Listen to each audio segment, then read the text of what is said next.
بسم اللہ الرحمن الرحیم۔ السلام علیکم ورحمۃ اللہ وبرکاتہ۔ عزیز طلبہ، امید کرتا ہوں کہ آپ سب خیر و عافیت سے ہوں گے۔ ہم اپنے سلسلہ درس کو آگے بڑھاتے ہیں۔ ہم نے جو آج کا ہمارا موضوع ہے وہ ہے قرارداد لاہور 1940 کہ 1940 میں مسلم لیگ کا جو سالانہ اجلاس لاہور میں منعقد ہوا تھا، جس کی صدارت قائد اعظم محمد علی جناح نے کی تھی۔ اس میں قرارداد ایک پیش کی گئی تھی جو شیر بنگال AK فضل الحق نے پیش کی تھی۔ تو اس میں ایک قرارداد پیش کی گئی، وہ قرارداد جو تھی وہ قرارداد لاہور کے نام سے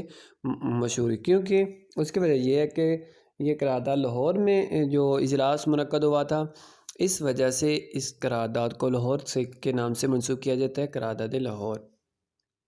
تو اس کے اہم نکات میں قرارداد مسلم لیگ کے سالانہ اجلاس کا انعقاد اور قرارداد کا جو متن ہے وہ اس میں اہم ہے۔ آئیے ہم اپنے درس کی جو سبق کی طرف آتے ہیں۔ کتاب کا صفحہ نمبر 27 پر موجود ہمارے یہ جو موضوع ہے قرارداد لاہور 1940۔ جی پیارے بچوں، قرارداد لاہور 1940 یہ قرارداد مسلم لیگ کے 27ویں سالانہ اجلاس میں قائد اعظم کی صدارت میں 23 مارچ 1940 کو پیش کی ہوئی اور شیر بنگال مولوی AK فضل الحق نے پیش کی۔ مسلم لیگ کا جو 27واں سالانہ اجلاس تھا جو لاہور میں منعقد ہوا تھا اور اس کی صدارت قائد اعظم رحمۃ اللہ کر رہے تھے، اور قائد اعظم کی صدارت میں 23 مارچ 1940 کو اس اجلاس میں جو بنگال کے AK فضل الحق تھے، انہوں نے ایک قرارداد پیش کی تھی۔ قائد اعظم نے اپنی صدارتی تقریر میں مسلمانوں کے سیاسی مسائل اور دو قومی نظریے پر تفصیلاً روشنی ڈالی۔ تو قائد اعظم چونکہ صدارت کر رہے تھے اس اجلاس کی، اس وجہ سے قائد اعظم نے اپنے صدارتی خطبے میں مسلمانوں کے برصغیر کے جو مسلمان تھے ان کے سیاسی حالات اور اس کے علاوہ دو قومی نظریہ جو تھا اس پر تفصیل کے ساتھ روشنی ڈالی، اس کو تفصیل سے بیان کیا۔ اب قرارداد جو پیش کی گئی تھی قرارداد لاہور کے نام سے جو AK فضل الحق نے پیش کی تھی، اس کا متن قرار پایا کہ آل انڈیا مسلم لیگ کی متفقہ رائے ہے کہ کوئی آئینی منصوبہ اس ملک میں قابل عمل اور مسلمانوں کے لیے قابل قبول نہیں ہوگا جب تک مندرجہ ذیل بنیادی اصولوں کی روشنی میں تیار نہ کیا جائے، یعنی جغرافیائی طور پر جڑی ہوئی وحدتوں کی حد بندی ایسے خطوں میں کی جائے، علاقوں میں مناسب رد و بدل کے ساتھ کہ جہاں مسلمان اکثریت میں ہیں۔ کہ قائد اعظم جو یہ قرارداد تھی اس میں یہ جو قرار پایا کہ کوئی بھی ایسا جو آئینی طور پر کوئی منصوبہ ایسا قابل قبول نہیں ہوگا، نہ ہی اس پر عمل کرنے دیا جائے گا جو درج ذیل اصولوں پر جو تیار نہیں کیا جائے گا۔ ان میں سب سے پہلا اصول تھا وہ یہ کہ جغرافیائی طور پر یعنی کہ زمینی طور پر جو آپس میں ایک دوسرے کے ساتھ خطے ملے ہوئے ہیں اور جہاں پر مسلمانوں کی اکثریت ہے، ان کو جو ایک دوسرے سے جدا کر کے حد بندی نہیں کی جائے گی، ان کو ایک دوسرے کے سے الگ کر کے حد بندی نہیں کی جائے گی۔ مثال کے طور پر جیسے کہ سندھ اور پنجاب میں مسلمانوں کی اکثریت ہے، اب سندھ کو جو پنجاب سے الگ کر کے بمبئی کے ساتھ ملا دیا جائے جہاں پر ہندوؤں کی اکثریت ہے، تو پھر اس صورت میں جو سندھ ہے وہ مسلمان اکثریت کا صوبہ نہیں رہے گا بلکہ مسلمان اقلیت کا صوبہ بن جائے گا۔ تو اس لیے جو قرارداد میں یہ کہا گیا تھا کہ ایسی کوئی بھی صورت ہے، ایسی کوئی بھی حد بندی جو ہے وہ مسلمانوں کے لیے قابل قبول نہیں ہوگی۔ مثلا ہندوستان کے شمال مغربی اور مشرقی حصے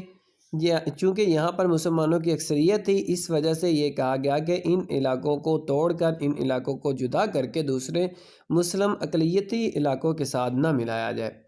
ان کی تشکیل اس طرح آزاد ریاستوں کی شکل میں کی جائے کہ اس میں شامل ہونے والی وحدتیں خود مختار ہوں، انہیں مکمل اقتدار حاصل ہو۔ تو اس میں یہ بھی قرار پایا کہ یہ جو تشکیل کی جائے گی، یہ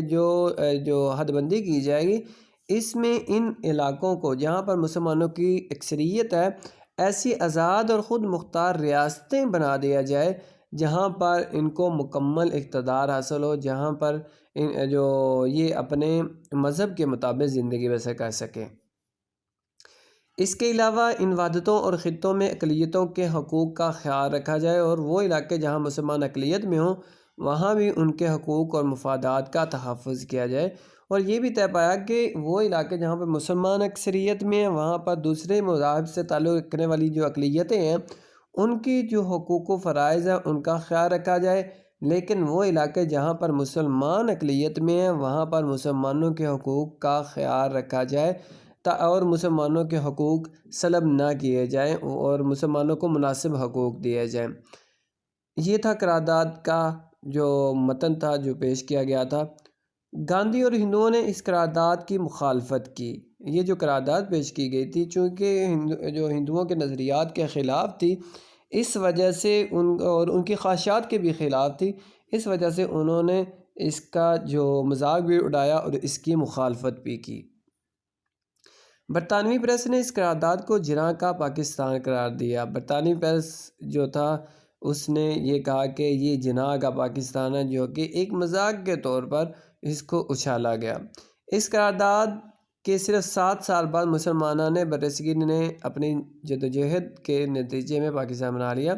تو چونکہ مسلمانوں کو علامہ اقبال نے ایک جو